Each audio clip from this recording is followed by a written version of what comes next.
अस्सलाम वालेकुम you students जिनका सब्जेक्ट MGT 603 है, तो उसके लिए मैं प्रिपरेशन वीडियो जो शॉर्ट है वो बनाने की कोशिश कर रहा हूँ मिड की प्रिपरेशन। तो आज स्ट्रेटजिक मैनेजमेंट की मैं वीडियो बना रहा हूँ।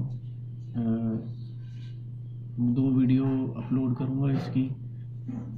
पहले जितनी भी चैप्टर हुए उनकी बनाऊँगा, शायद पहले फर्स्ट 5 चैप्टर हो और सेकंड में जो है वो 5 से 18 6 से 18 के दरमियान जो चैप्टर्स होंगे उसका मैं आपको बताऊंगा। तो मेरा चैनल भी लाइक करें, सब्सक्राइब करें, और जो मैं आपको टॉपिक्स बता रहा हूँ, जो स्टूडेंट्स मेरी वीडियो देखते हैं वो ये ना समझे कि मैंने जो है ना क्या कहते हैं ऐसे ही बना रहा हूँ। ये कॉन्सेप्चुअल पेपर होता है और कॉन्सेप्चुअल ही आता है विजुअल यूनिवर्सिटी में, तो आपको ये देखना होगा।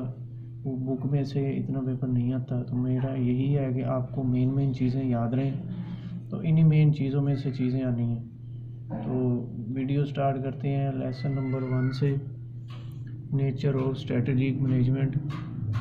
मतलब कि आपकी एक ऑर्गेनाइजेशन है तो उसकी मैनेजमेंट जो है वो स्ट्रेटजी बनाती है, ठीक है। इसकी डेफिनेशन मेरे लिहाज से यही है, स्ट्रेटजी बनाती है कि हमने को कैसे अपनी प्रोडक्ट को सेल करना है, कैसे इम्प्लीमेंटिंग करनी है, फार्मूलेटिंग करना है, एवेल्यूटिंग करना है, क्रॉस फंक्शनल डिसीजन लेने हैं, ये कैसे होता है। तो इसमें ये मैनेजमेंट स्ट्रेटजिक जो है स्ट्रेटजी बनाती है कि प्रोडक्ट हमारी जो है वो इंक्रीज़ हो और हमें बेनिफिट मिले और हम गोल्स अचीव करें। तो इसे कहते हैं मैनेजमेंट, स्ट्रेटजिक मैनेजमेंट। तो इसकी डेफिनेशन तो ये है, ये आपको मैंने बताया, controlling, implementing, controlling road plans, लेकिन जैसे मैंने आपको बताया वैसे आप कर लेना। तो इसकी ये मेन पॉइंट से आप याद कर लेना ये वाले, ठीक है। तो जो नीचे है ये बस थोड़ा थोड़ा आप देख लेना, ये वाला इम्पोर्टेंस ऑफ, ये आप छोड़ दें। हिस्ट्री ऑफ स्ट्रेटजिक मैनेजमेंट, ये हिस्ट्री आप देख लेना, फिर आप जो है ना नीचे आ जाए। तो यहाँ पे आपको स्ट्रेटजी इम्प्लीमेंटेशन जो है वो सब कुछ यहाँ पे आ जाएगी। Allocation of source, business of entry, retain, ये सब कुछ आ जाएगा इधर। इनका आपने मेन चीज़ याद कर लेनी है बस इन सब की। फिर आपका लेसन नंबर 2 आ जाएगा। लेसन नंबर 2 में आपने की टर्म्स इन स्ट्रेटजिक मैनेजमेंट। की टर्म्स मतलब कि की जो इनकी मेन कीज़ हैं वो स्ट्रेटजिक मैनेजमेंट के क्या हैं, वो आपको मैं अभी बताता हूँ। ये वाले इसके हैं कि technology, commerce, margin mania, demographics. तो ये जो चीज़ है ना, ये आपने बस इसकी मेन चीज़ें ये याद करनी है आपने बस, और कुछ नहीं। की terms in strategic management, strategies, vision. Strategies वही मैंने आपको अभी ऊपर बताया है कि आप अपने प्रोडक्ट को सेल करने के लिए स्ट्रेटजीज बनाते हैं। मिसाल के तौर पे कि आपकी ऑर्गेनाइजेशन है, आपने परसेंटेज कम कर दी है प्रोडक्ट की, या किसी को आप परसेंटेज के लिहाज से कुछ बेनिफिट भी दे रहे हैं।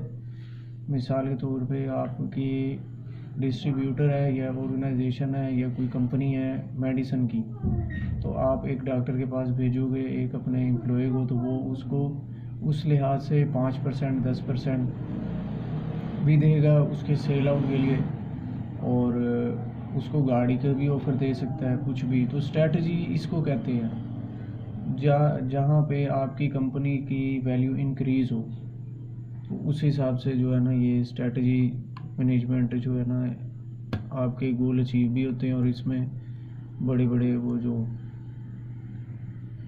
इसमें लिखा हुआ है विजन स्टेटमेंट्स, यही है कि आपका जो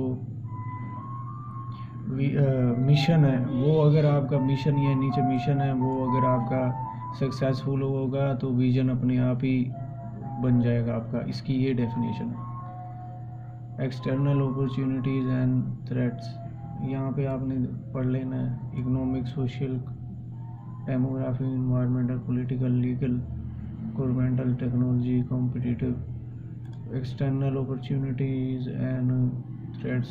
Opportunity threats include passage of law, the introduction of a new product by a competitor, a national, the declining value of the dollar. International product जब न्यू लॉन्च होती है तो उसमें ये जो है ना अपॉर्चुनिटीज़ और थ्रेट्स का मसला बनता है, ये आपने देखना है। टास्क इन्वायरमेंट और सोशल इन्वायरमेंट को भी आपने देख लेना, इनकी मेन चीज़ें याद करनी है। लेसन नंबर 3 पे आ जाएं। लेसन नंबर 3 पे आपने ये internal factors and long term goals,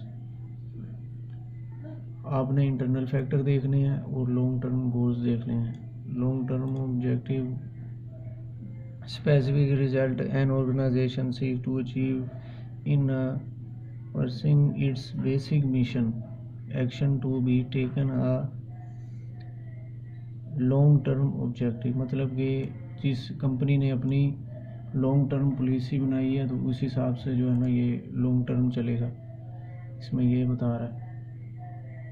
और the nature of long term objective, मतलब कि जिस कंपनी के पास यही पता चल रहा है कि जिस कंपनी के पास इन्वेस्टमेंट भी ज़्यादा है और प्रोडक्ट की कहते हैं वैल्यू भी अच्छी है, तो वो लॉन्ग टर्म जो है ना ऑब्जेक्टिव अपने लेके चल सकती है।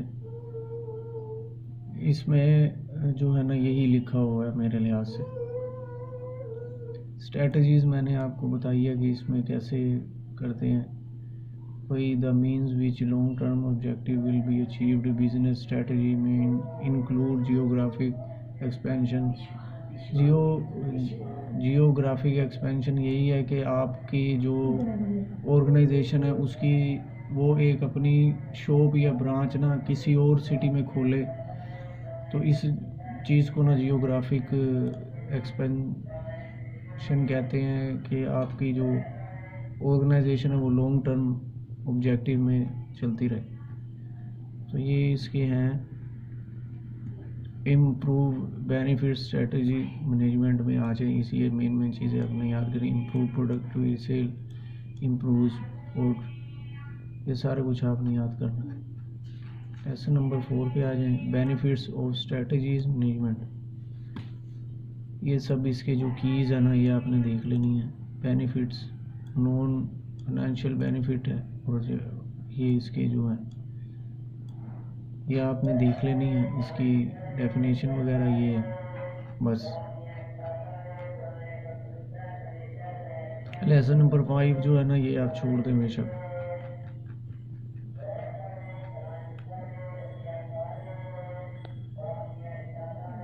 लेसन नंबर ये भी 6 भी आप जो है ना ये छोड़ दें।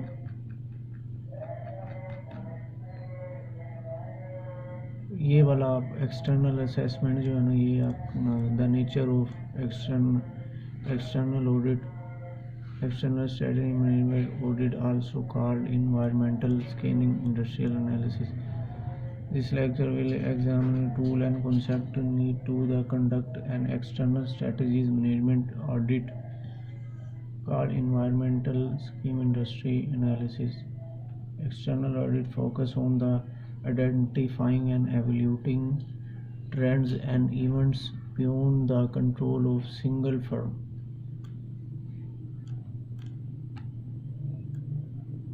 मतलब कि एक ऑर्गेनाइजेशन जो है ना वो इवेंट्स कराती है और ट्रेंड जो है वो करती है कि हमारे जो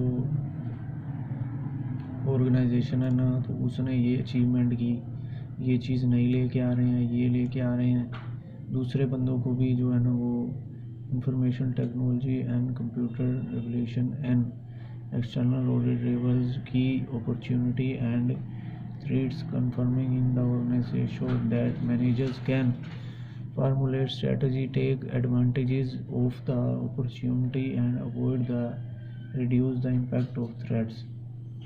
this chapter present the practical framework, external forces, economic force, social, demographic and environmental forces, ये सारा आपने देखना है। पॉलिटिकल, लीगल, ये सब कुछ आपने देखना। The nature of an external audit, ये भी आप थोड़ा सी इसकी डेफिनेशन देख लेना बस। और की एक्सटर्नल फैक्टर्स, ये भी आप पढ़ लेना।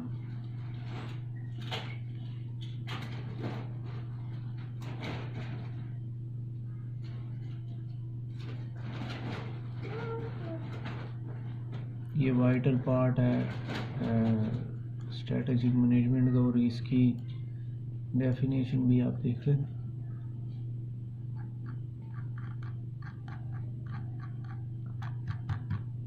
चैप्टर नंबर जो है ये 9 में दोनों ही 6, 7 और 8 के चैप्टर के आ जाता है।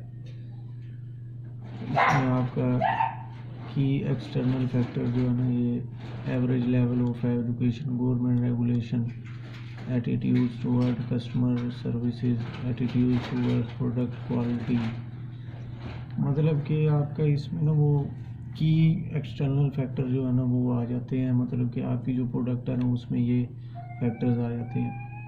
Average level of education, government regulation, attitudes toward customer services, social responsibility, recycling, इसमें आ जाते हैं एक्सटर्नल फैक्टर्स। प्रोडक्ट में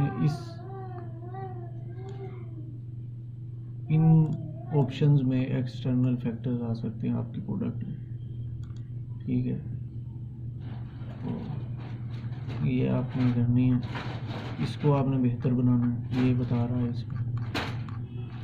chapter number technology forces, technology forces में इंटरनेट है, सेमी